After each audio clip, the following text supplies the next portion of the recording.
Why Peninsula instead of Train to Busan 2? Let's try to see. Train to Busan 4 years earlier literally means a trip, a travel. A father and a son is traveling to the city of Busan to visit their family from Incheon, a city in the northern part of South Korea, near the city of Seoul. They are traveling by a train when an epidemic struck the city of Incheon. So even if they already know that there's an epidemic, they push through.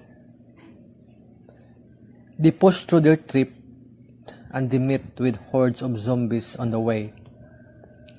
So maybe they are thinking that there is no infection in Busan. So that's why they are pushing their trip. His father got infected and that only the son and a pregnant woman were able to arrive at Busan, the only city at that time that was fenced, heavily guarded by Korean military, and not contaminated by virus.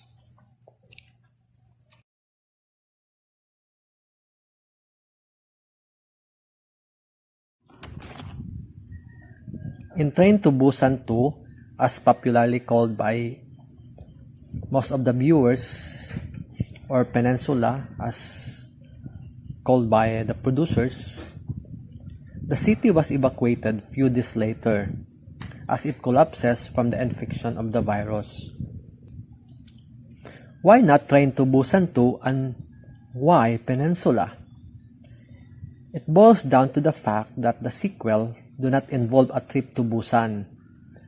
The producer used Peninsula instead since South Korea as the setting of the movie is a peninsula.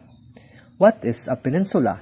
A peninsula is a landform surrounded by water on the majority of its border while being connected to the mainland. Train to Busan depicts a trip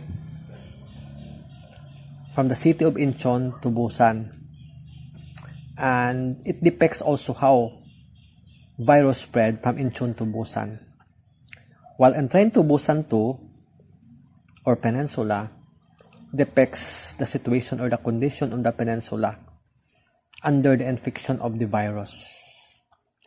Mostly, the setting of the film Train to Busan 2 or Peninsula is the Forsaken Peninsula.